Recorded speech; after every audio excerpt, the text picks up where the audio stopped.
You're listening to Your Rivers Are Wrong, the podcast. My name is Merle. I'm here with my good friend Dante, and we're here to build worlds and tell their stories. So sit back, relax, and enjoy.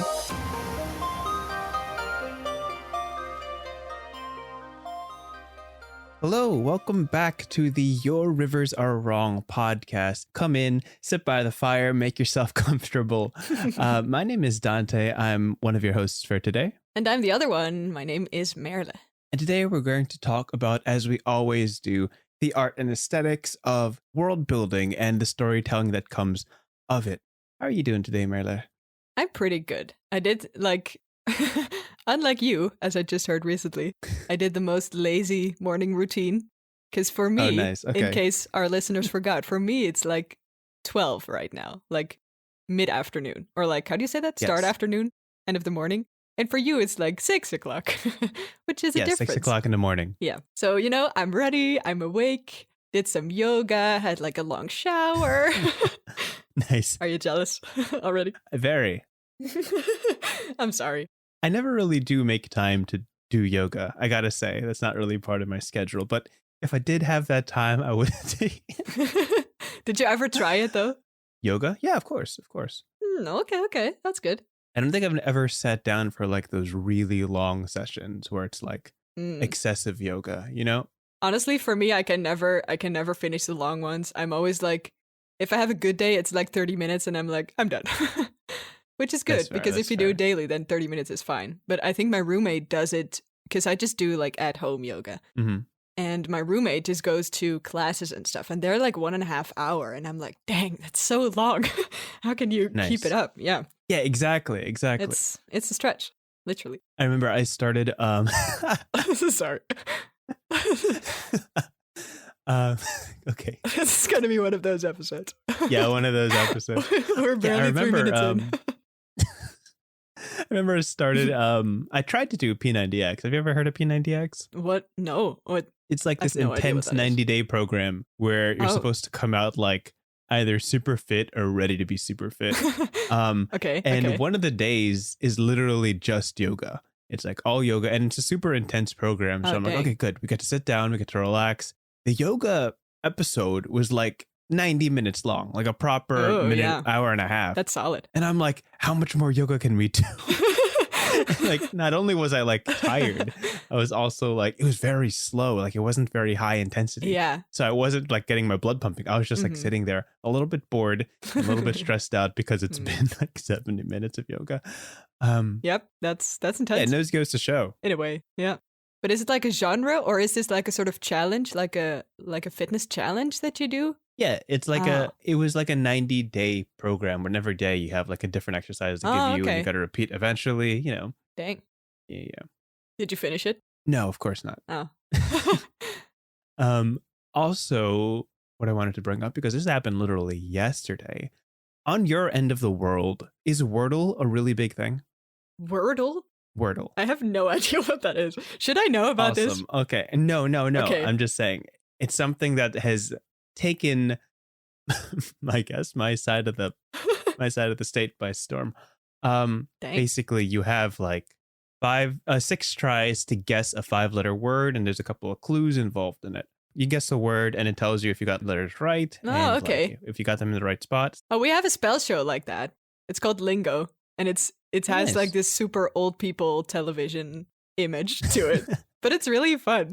And everybody knows this jingle to it. It's like dee, dee, dee, dee, dee, dee. When you have like 2 right letters, the 2 right letters are like higher pitch. And that's all I know about it. Oh. But is Wordle a mobile game, or what's the format here? Yes. It's a daily game. You only get 1 try per day. Oh. And if you get it right, like it continues your streak, and it's kind of a pride thing to have your streak going for as long as possible. Uh-huh. Anyway, that required context because like yesterday I heard about something called Wordle, like Wordle with a R, like chucked in the middle of it. No, an L chucked in the middle. Where they give you the outline of a country. Oh. And you have like 5 to 6 tries to guess where it is or what it is. Going. Yep. Yeah. And then you guess the country. If you're wrong, it tells you how far away you are from the right answer and what direction you got to head in to like know it. And I thought that was really cool. because yesterday was a European country, and I wouldn't have known the answer if not that we had that challenge that I should learn Europe. Yes, I'm so proud of you. Yes. Yeah. This is what our entire challenge has led up to. Like, now you have like real world positive repercussions from this dumbass shit that we're doing.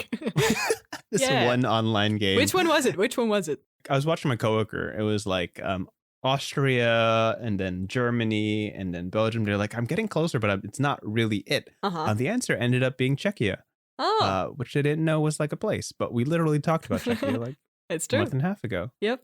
But it's a place. Anyway, that's so off topic. But no, this is important. I mean, we should keep talking about this at some, like, we've sort of cemented it in our podcast now. Like, every week we gotta keep an update about we talk about how we country related topics. Yeah, exactly. This is good. Yeah, we should like have an episode where we just properly teach each other.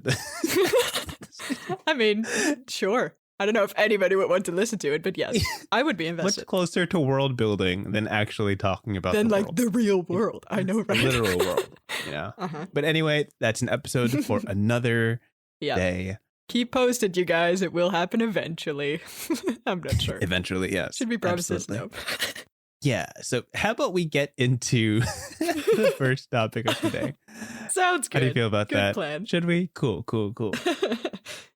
Okay. So the first topic that I want to bring to the table, because I think I'm starting it off this week. Go for it. Yeah.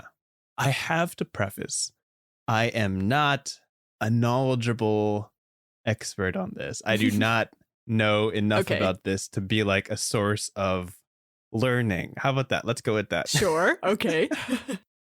Interesting. Because the topic that I want to talk about is a genre of storytelling, of writing, that is, of course, very relevant to this day or week in particular, as we know a holiday just recently passed. So, the topic I want to bring to the table today is, in storytelling, the concept of romance. Okay. Yeah. So, just again, prefacing, I'm not big on the romance genre. I gotta say, I'm not. I dig rom-coms, but I'm not really like the person who seeks out like novels or stories that have the love story kind of in the center. You know? Okay. I'm very much like either like a thriller storyline or a action storyline, and the romance in those is kind of just chucked in, you know? It's kind of the romantic subplot that must be in every like heroic tale. Isn't there like a list of like you need action and you need stakes and you need romance, and then there's like 5 things or something, and then that's supposedly a good storyline or something? I feel like that's always the case with genres that are not romance but have romance anyway. Yeah. Like whenever it feels too forced, I can imagine the director or the writer or any, the maker being like, oh shit, we forgot the romance part. Hold on. Yeah. Who do we hire? Right. Who's the... Isn't there like a female lead anywhere? Yeah. Okay. Yeah, let's there's got to be like one girl in this story, right? Okay. Let's find... Okay, cool. Let's not go into that. Talk to you. That's solving. Yeah. Yeah. It's true. So there's romantic plots and there's romantic subplots, and the way they're approached are very, very different. But for today, because I'm not the most knowledgeable person on this, I want to kind of just tackle a question and leave it open-ended and see where it goes. Okay, sure. What makes for a good romance in a story? We're going to kind of start with that, like, because that in particular is it leans a little bit into opinion, of course. We both have our perspectives on like what makes a proper romance.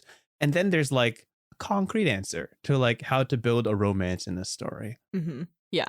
So my perspective or my experience with like seeing a romance as a subplot, because that's usually what it is in like things that I watch, is that it's generally kind of lazy.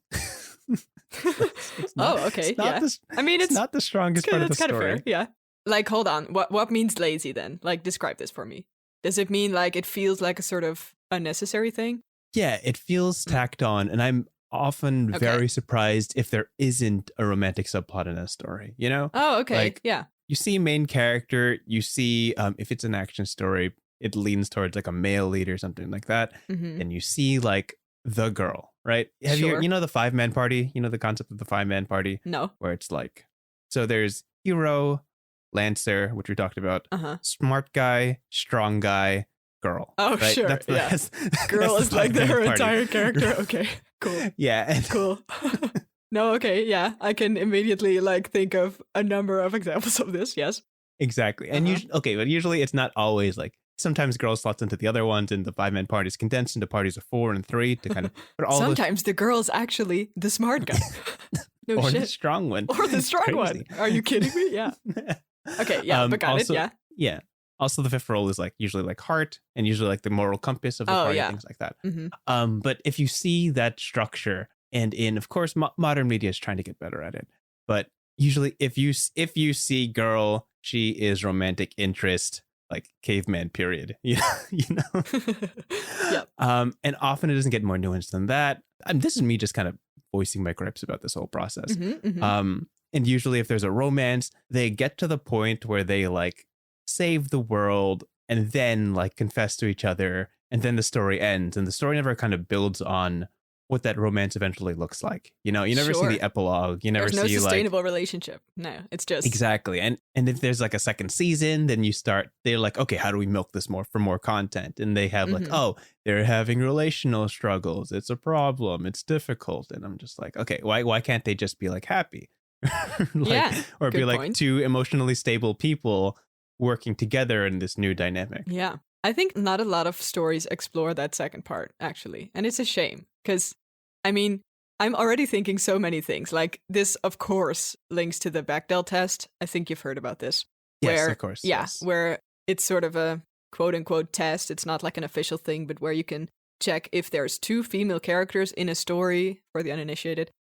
If there's 2 female characters in a story that have a conversation with each other that's not about a male character, then your story or your work passed the Bechdel test. So it's basically the sort of cringy lowest baseline that you can get for like proper female representation, I guess. Exactly. And I love that there's this word for it, because I think I stumbled upon like a site where you can just see all kind of famous storylines and they're like, did they pass the test? Well, I'm not sure.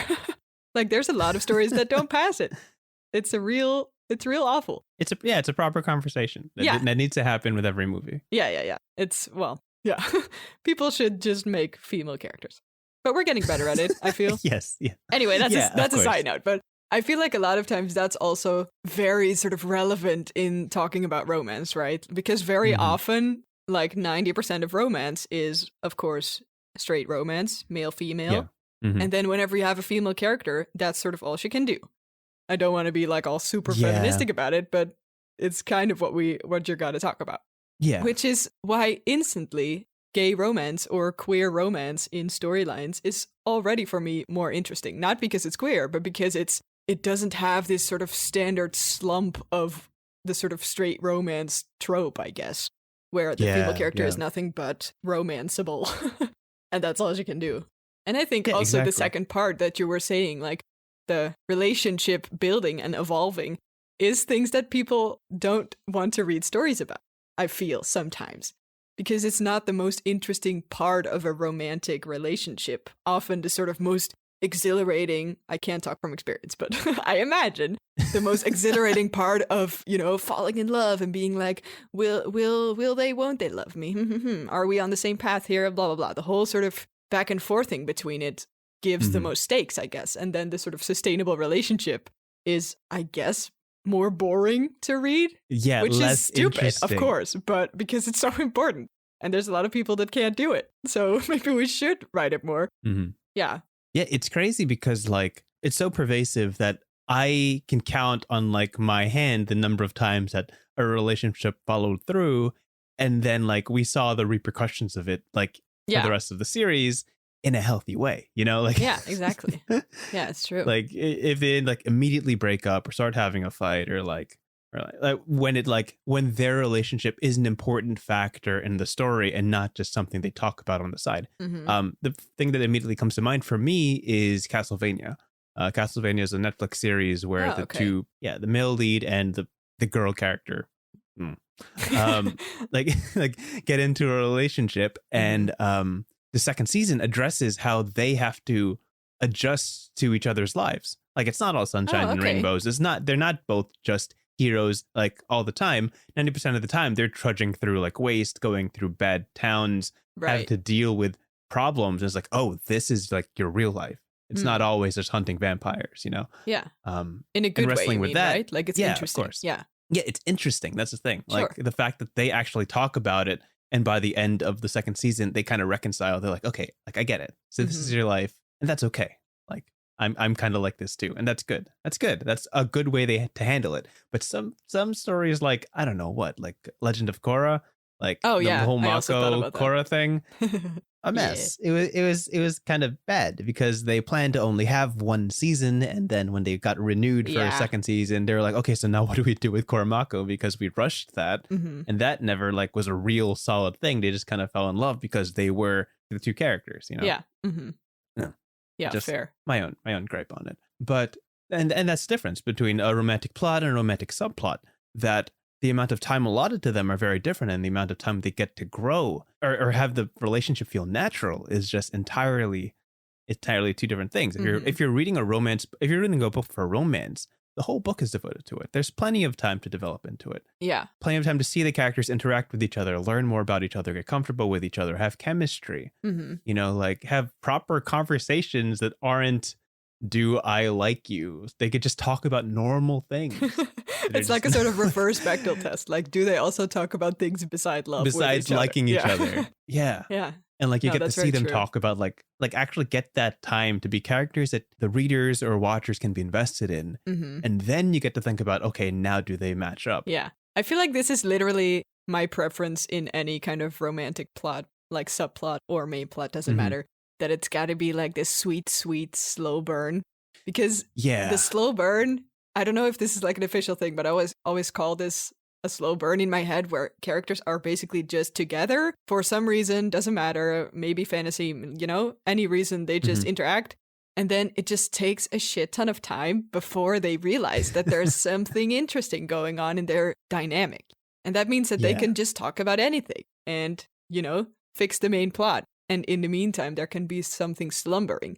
And I love that, because then it's exactly what you're saying. Like the characters are allowed to take time in sort of finding out how they interact or relate to each other. I think that's just what I really love about that stuff, that it's really becoming a sort of friendly thing. And then eventually, you know, they just start to care a lot about each other, which can still be friendly. Like it doesn't even have to evolve then. I think whenever you're sort of, as the creator of the story or the plot, giving it time, and that can still be like a super intense love feeling or something, you know, but if you just don't let them fix it in a month or don't end the story in like, I love you, oh, I love you too, okay, beautiful ending, you know? Yeah. I feel like whenever, I don't know, I'm getting often very frustrated by creators that just end the story. This is our podcast. Talk about it. Let it all out. Do you want to talk about it? Yeah. But I'm very frustrated by stories, I realize now as we're talking about this, that just sort of cut after the confession. Because it's not, that's not how life works. You don't confess and then it's done. That's not an ending. That's not how it works. You confess because you want a longer term something, or you need it. You know, there's, don't you confess for a reason and then the reason is not there? That's so stupid. Isn't that like super stupid? Makes no sense to me. Exactly that. Yeah, I think what brought this to attention for me, and just kind of brought it to the forefront, not just the holiday, because that happened. I'm watching the Critical Role series, Legend of Vox Machina, right? Oh, yeah. Same. And we know as watchers that some of the characters get together by the end, right? But that happens over the course of multiple sessions, multiple hours of playing D&D, right? Yeah. But when you watch it in the show, you know that there are some scenes where they like look at each other a certain way or share a certain line. And I'm like... And maybe before we go into it, like, this is the campaign 1 of Critical Role, which is like a live play D&D gaming show, right? And then they had to condense this show.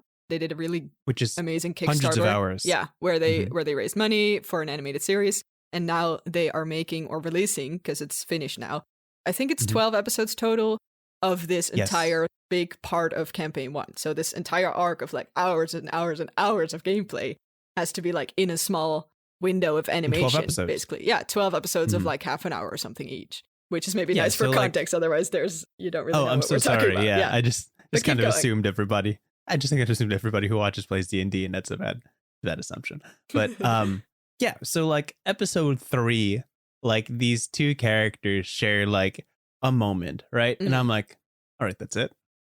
That just okay. That's the moment, and that sums up like hours. Oh, okay. For me, like it felt weird for you. Yeah, the romance felt so hollow that like they're like, okay, let's take this 30 seconds of animation to kind of hint that they're gonna end up together, you know? Sure. And then like the eventual buildup just felt really rushed. Like I get that they're supposed to end up together by this part of the story, but their interactions so far have been so hollow that I don't see that romance making sense. Yeah, you know? that's fair. They've only had so many lines together. Yeah, I think I wasn't as bothered as you. I mean, I could feel that it's my sort of reaction to that romance plot is a little bit, how do I say that? Like, it's hard to watch that series without sort of the backstory that I know from campaign 1. I didn't watch all of it, but I know just like you, like we know where it ends.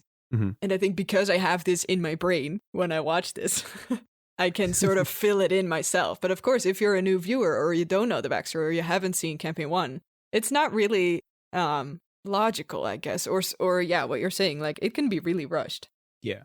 Like I thought that specific part of the story was just, it didn't naturally flow at all for me. Yeah. And I was like, okay, I get it. I guess that's cool. Yeah, cool. They're together. But it's just kind of an afterthought. It's not really like something that they worked towards during the story. They just kind of put it on there because it happened in the campaign. Yeah, it's true.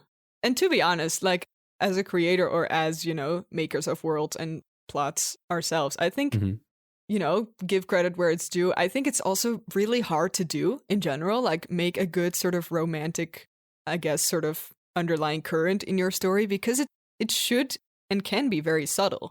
And that's the most beautiful way of doing it, where you just, I think this reminds me of, I think there was one Talks Machina episode, like the sort of after talk show from Critical Role, where Marisha was talking about how, spoilers for campaign 2 a little bit in terms of relationships, where Marisha was talking about how Bo sort of started to fall in love with Jester.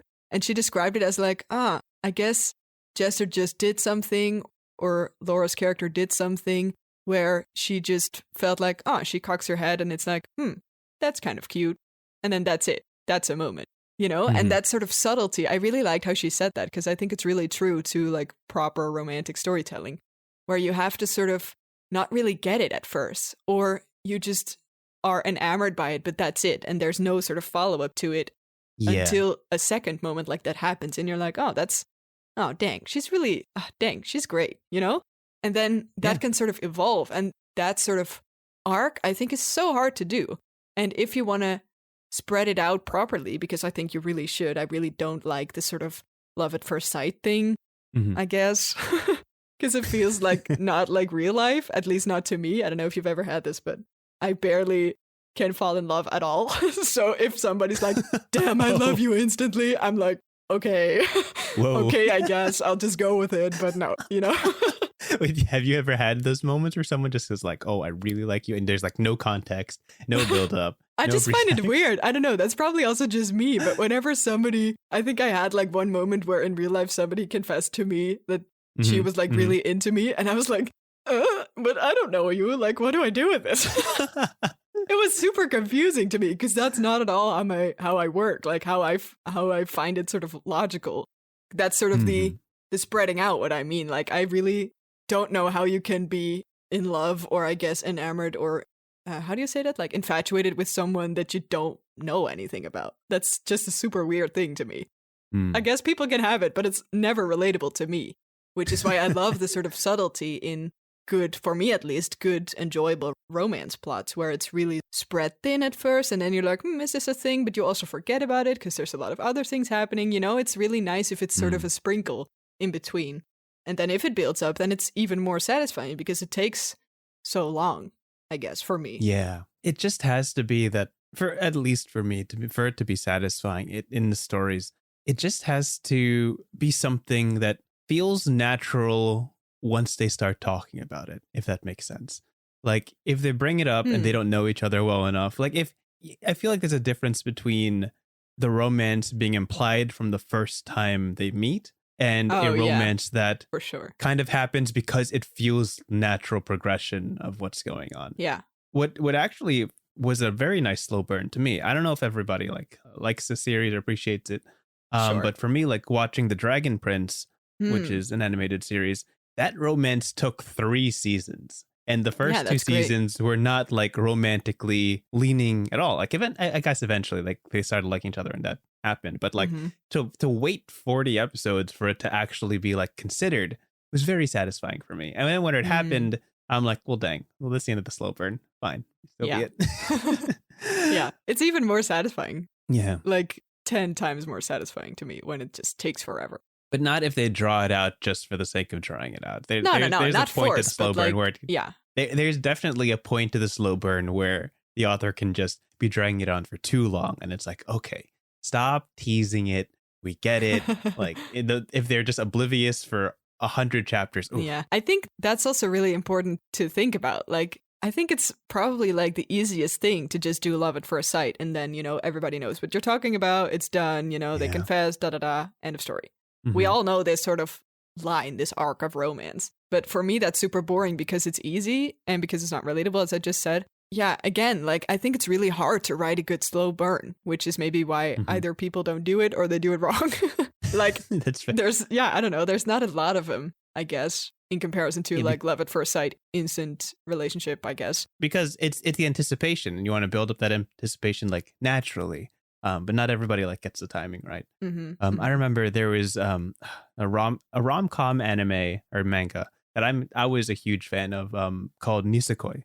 Oh, and okay. It's just this like it's like a shonen protagonist and like 2 girls that from childhood friends that like it's eventually like who will he get with in the end, but it's 200 chapters of that. I'm just like just teasing it, building it up, talking about it, constructing it. Every now and then there's a really big chapter where they have a really big moment, and then you just reset back to 0 and start that build up again. And I'm just like, this is so frustrating. Like, it was like a running joke that they never ever make progress. And the writing is fine. The characters are fun and engaging, but it's just like, okay, no please, build up. Just end just this forever, like level 1. God. I don't think I would be able to watch it if I would know this beforehand. I enjoyed it, but by the end of it, the fan base was getting quite tired of the fair. They won't they? But yeah, we this topic has been going on for a bit. Wait. Can I give like 2 more examples of love stories that I am in love with that I think are super good to end on a good note, Oh yeah, of course. Talk about it as much as you want. Yes. Okay. Take it away, Merle. It's all yours. Here's the first one. It's She-Ra. Sure. We all know this one. And if you don't, you should watch it. It's one of the best ones. It's the most satisfying. It takes a while. There's like stakes involved, which is also where my second example is going. Like, if you have a romantic plot that's sort of influenced by outer factors, which can make it sort of very muddy and sort of, as I said, like high stakes. If you do it right, it's super satisfying and very interesting. And I think with She-Ra, they do it perfectly. Because, again, spoilers, because we can never talk about anything if we don't do spoilers. But with She-Ra, the enemy character or the antagonist is they have an interesting relationship. They were also childhood friends, but also because they are opposite sides of the sort of moral spectrum, I would say, they're constantly like pushing and pulling because they're both friendly toward each other because they grew up together, but they're also in the complete other sides of the, war, I guess I can call it. The conflict, yeah. And every time they meet, they often fight or they just have like an angry, how do I say that? Like word fight? Argument? Yeah, argument. Word fight. That's not a word. I like that too, though. I hate when I have word fights with my friends. Yeah, it's better than real fighting, and also more interesting in terms of storytelling. Okay. And sometimes more hurtful. That's true. It's a good device. Yeah. And the second one that I also really love is in the Hunger Games, where not necessarily like the sort of love triangle that's in there, but the fact that their relationship after the relationship between Katniss and Peeta, but also Katniss and Gil, is sort of influenced by the whole political sort of circus they've been involved in during the games. And also it's been used as a tool to literally stay alive, and that makes things super muddy and confused and is very interesting on a sort of large country war political scale because it is used in that way and it is necessary for survival and blah, blah, blah. and it is this sort of marketing thing at some point, but also because it is so big, the sort of smaller, subtle, is this actual love or is this just a tool that we just are sort of forced into now, is very beautiful and feels super vulnerable and tiny at some point. I think specifically in like book 2 or movie, the second games, it's really starting to sort of develop but also become a more personal thing, which they then also have to share again because of this marketing political craziness going on. And it's really interesting and is so involved in the entire, or embedded, I should say, in the rest of the story, and has such high stakes also tied to it that it becomes a super interesting thing. And then when it is a real thing, or when it becomes a vulnerable thing where they just have two-person talk about it, it becomes so, I don't know, heartfelt, or it feels like super real to me, or super intimate, I guess, because there's this whole circus on the outside of it that's not real. And then when you have small moments that are real, or, the subtlety again that I was talking about, it becomes that much more interesting. And I think those are two of the stories that I really, really love, and I think did an amazing job with it. Yeah. Hunger Games sticks out to me very particularly because, like, whenever they actually talk about romance, which is very, very little, it's like, what does this whole charade mean to us? Screw the world, screw what they think it is. Like, is this like really an important thing between us? And Hunger Games also sticks out because the ending is not necessarily a happy ending, like the getting together at the end of the story is not utopian in the slightest. It's kind of like a bittersweet sort of scenario. I don't know if I want to spoil that, but it's just like not standard at all. No, but it's true. Which is again interesting because not a lot of people do it. They just have like eternal love and that's the end of the story. So good job. Yeah, that's really good. Yeah. Okay. Yeah. So that's the topic. No, great. I love it. So let's bounce on to the next topic. What's yours? Yes, that is correct. I think it can link a little bit to what you were saying. Sure. We're quite far off this episode, I feel. That's fine. But maybe as an introduction to why I thought of this topic, I've been listening to a lot of Arabian music lately, like very classical Arabian music, which has like all the weird like vocal riffs and stuff. Like I'm into singing, and this is super interesting to listen to because it's not at all how Western people, I guess, or Western music uses the voice. It's very much of the, if you think about the sort of mosque singing and the classical Arabian stuff, it's very tricky to do, or interesting change of things, right? But I'm not Arabic. I'm like super Dutch. I'm super white. You know what I mean? Super Dutch. I'm the Dutchest of Dutch. There's no other cultures in my blood for at least 4 generations, I think. Which is fine, But why I bring this up is that at some point I wondered, like, if I would do an Arabian song, if I would try to sing it, would that be rude? Like, I know nothing about, at least very, very little about Arabic culture. So if I would try to sing this, like, I could maybe come a little bit close to the technique, or at least it might sound similar, big quotation marks. But then there's nothing really sort of backing up that technique or that stuff that I'm using as a tool or as a way of singing, right? So this is quite a lot about appropriation, because I, as a Dutch person, am trying to appropriate or try to mimic or try to use this technique or culture. Sure. And I think that's quite present in writing or storytelling in general. Like, specifically, I thought of fantasy, but also, I guess, on the grander scale. And specifically, I think with interactive fiction like D&D, or like stuff where players or people are involved in the storytelling as the story gets told, I guess. It's very interesting how D&D, just to keep with that example, can be a sort of safe space for appropriation or for reality versus fiction. You know what I mean? And I think there's a very thin line between appropriating, which is usually sort of a bad thing, or considered a thing that you really shouldn't do or you should be really careful with, versus, just imagining or writing fiction or just using fantasy. Like, for instance, in my D&D game, I've been using quite a lot of, Arabic sounding names just because I find it cool, which is, I think, quite fine because our game is very private and, like there's not a super big repercussion of it. Exactly. But, it is a bit shifty if you start thinking about it in a grander scale or something.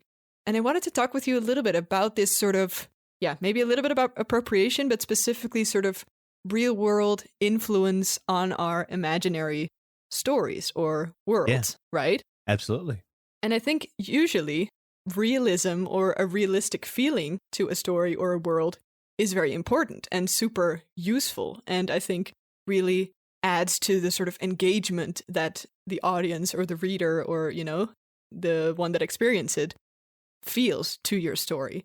Like if something is very much rooted in realism and has only slight fantasy elements that maybe are logically thought through, I can very much relate to it.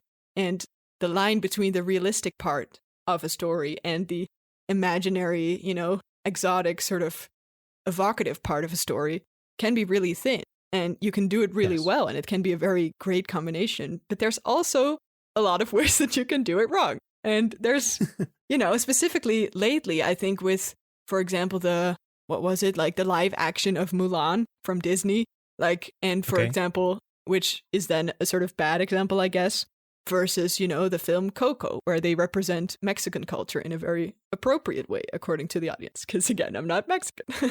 In general, that's been sort of a discussion going around, and it's been a very relevant thing. Yeah, so I wonder how you look at this. Yeah, of course. This is something that comes up a lot when detailing the difference between public endeavors and private endeavors. And when it comes to your friends or your group from home, if you take aspects of a culture that you're not entirely too familiar with or don't have the expertise to land perfectly, among your friends, that's okay as long as you're not painting that real life culture in a bad light that translates to real life.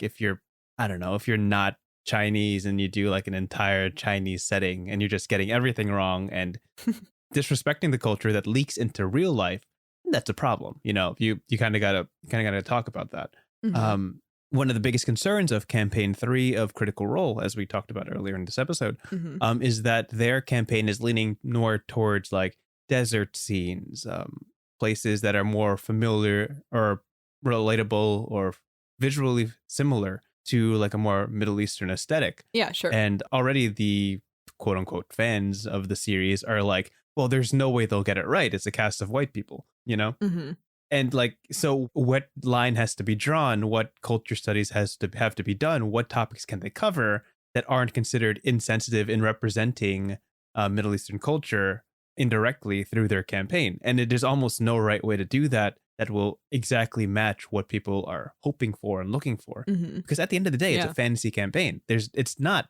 real. But certainly people's perceptions of that real region can be affected by how these people portray it. And that's always a big discussion. The bottom line is just be respectful. You have to, you look at people who always take things from Greek mythology or things from Asian aesthetics, the whole samurai ninja thing. Oh, yeah. Is not necessarily handled in the most respectable way every single time, but you just have to be careful that you don't dictate social norms or stereotypes whenever you use them. Some people when they want to talk about something Asian, they throw on the accent, the accent, and it's the it's one super, Asian accent. Yeah, and it's it's a point Asia has. Exactly. It's to the point that it's degradatory. It's not respectful at all, and it's used as a point of humor. And that's dumb. And I hope that never leaks into your real life. And obviously, when people use accents in D&D, you have to recognize that the British accent isn't always the most refined accent, and the hillbilly Southern accent isn't always the least educated accent. You have to be aware of these typical stereotypes that are thrown onto specific accents because of the worldly perceived educational level. And if you stick by that all the time, you kind of reinforce this stereotype. Of course, in private games, we hope that you guys are mature enough to know the difference. But when it comes to making money off of public showings, movies and cinema and TV, there are people who will take away from your fictional setting and fictional story and relate it to real life and be like, oh, well, that's what Asians sound like. Oh, Yeah. that's what Asians do. You know, they're all like ninjas, and they're like, I'm Filipino, Yeah. and I get all of these in school, like these dumb like stereotypes, really? like, yeah, you're a ninja, right? Because you're Asian, and it's like, because I'm the only Asian in the group, and I'm like, dang, no, I'm that Filipino. Sucks. We don't have ninja stars. We don't. That's not a thing. Yeah. Oh, yeah, right. it's Got it. like when it leaks into that. Yeah, and of course, like you look into like white directors or producers that do black film and media, and you realize that you see the difference in perspective. And there's a school of people who believe that can never be done right, and that's also false, because there are people who have a great deal of respect for the culture and take that time to talk to experts and to talk to like real individuals who understand it, and take that extra step. But there's a very big difference between who does that, what does that, and there's a whole lot of politics involved, and it's not always great. So to kind of dial it back to where it relates to us, from my perspective, it's totally cool to reach into another culture and pull what you like, as long as you make sure to give it the proper amount of respect, the proper time, and to do it in a way where the culture itself is not degraded, I think is the key word here, but rather elevated or uplifted by the content that you make. Right, yeah. That's a really good way of putting it, I feel. And I think for me, the most interesting part about this discussion, aside from, of course, the fact that the discussion is finally being held, which is great, like it's more in the picture now than it was before, so that's already a step, I guess. But for me, the most interesting part about this, specifically in terms of imaginary fiction or like fantasy or science fiction or stuff that has a lot of world building to it, it's the sort of interesting line between when is something fantasy or imaginary and when is something tied to reality. Because I've heard, for example, a bit of a side note, but I've heard in Art Academy very often as a sort of visual maker, right? You're never really original. You'll always pull from other sources, either because you've seen them and subconsciously sort of liked them or kept them in the back of your mind, because you use certain materials, or you're trying to either subconsciously or consciously, mimic something that you love, or you're part of a genre that always does similar visual styles, perhaps, or, stuff like that. Even more of a side note. But already, like, the way that I've taught myself how to sing is very much related to this. Like, if you listen to a lot of classical music and sing that a lot, your voice will sort of develop more in that spectrum, because that's what you practice most, right? And if I listen to, I don't know, reggae or R&B or Arabic music, the more interesting parts for me are about, rhythm or the strange sort of riffs that they do there, or the weird measures that they have in that music or something, and I will be more versed in that because I expose myself to that a lot. It's a bit of a double thing, right? So if you love the Arab culture or one certain Asian culture or a specific type of dress that they have in, I don't know, Scandinavia, just if you teach yourself about it and immerse yourself in it, you'll often have a better picture about it and can represent it better because you know a lot about it and you've understood why it is the way it is. And I think that's very relevant in any kind of fantasy or sort of imaginary world that you're building, which doesn't mean that you have to know every source you've ever used in everything. Of course. But once something is very important or relevant or has this sort of flavor that you want to add to it, you got to sort of know what the flavor means first before you can use it in the way that you want to use it. Yeah. The second interesting part of this discussion for me is specifically related to the interactive element of D&D or interactive storytelling like this, where you already mentioned it a little bit, but the fact that audiences watch this or people are involved in it, like literally interacting with it, means that it's going to have repercussion in people's real lives. And that's both true for the audience, as you already said, but also for the players. Like, there's a thing that's called character bleed, right? Which I think almost anyone probably has a little bit to a certain degree, where if you play a character as a D&D player, you'll always be sort of, I guess, influenced by what you're playing. Like, you can never sort of completely distance yourself from the character that you do, both because you maybe make it. So again, you have this certain influences that you're putting in it, or the things that you like, or the things that you find interesting will be what this character can become, right? Of course. If your character interacts with another character or with the world, they will be influenced, and as a sort of second step, you will probably be influenced too as the creator of the character or the actor of it, I guess. Yeah. So there's always a bit of stuff leaking through, I guess, in any kind of direction, both audience and world builder and storyteller and player and actor and everyone involved. Which is also, I guess, what good fiction is. Like, you also want it to influence people and make you think about real life stuff in a different way, right? But it's interesting. And I think it's very relevant to also have a topic like this. Like, I think there's a lot of, for instance, like, I think in Tolkien, there's quite a lot of racism things involved also. Like, there's certain groups of species that are disliked more in the Tolkien sort of fantasy communities that exist. And that's also, a bit of a side note maybe, but also an interesting and maybe not very good thing. Like, do you want that to be part of your storytelling? There's so many ways to think about it. And I think it's very relevant to every now and then, as a creator or as a partaker in storytelling, ask yourself the question of where we get it from and what we want to sort of leak through in the real world, I guess. Of course. Yeah. I know in a lot of fantasy stories that some races have like real life cultural analogs that don't necessarily connect in a respectful light. This topic obviously like leans into history of like racism and international understanding. It's actually a pretty deep, nuanced topic. And for many aspiring creators, it's really just, you have to respect that when you have content that leans into a specific culture, it's very important to recognize or acknowledge publicly that these ideas aren't necessarily original, and like drawing those real life analogs is very important.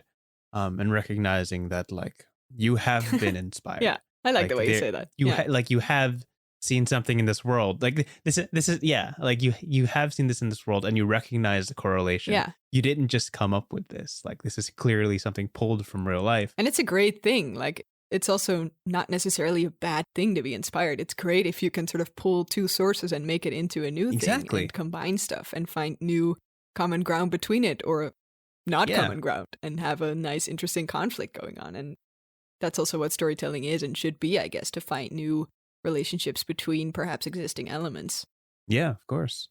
Yeah, and D&D as a usually a private game is a fantastic way to explore these things and like tackle things that you're not used to. You know, they ideas that are foreign to you, and like give it that time and space to grow and understand. A lot of us play D&D to experience things that we would never experience in real life, or be people that weren't born as. And that whole process can be respectful and should be respectful, and it's a real thing. This is like a lot to ponder over. This, as you say, this is like a deep topic, which is good and very complicated, I think, also. But very relevant, yeah. I think the trend of our recent topics have been, this is we'll talk about it in 20 minutes. Topic that we can touch on in the future. Yeah, and we literally touch on what? Romance as a whole. Yeah. And like culture as a whole. Yeah, for sure. Absolutely things we could revisit. But as we lean into the end of our podcast, I do have a prompt that I'd like to give you. Again, we're tapping into something that I think we've enjoyed in recent episodes, of a simple story prompt that the other person has to kind of expand upon. Yes, bring it on. Let me see if I can get this wording exactly right. Yeah. Okay, here. This is the prompt, just a sentence.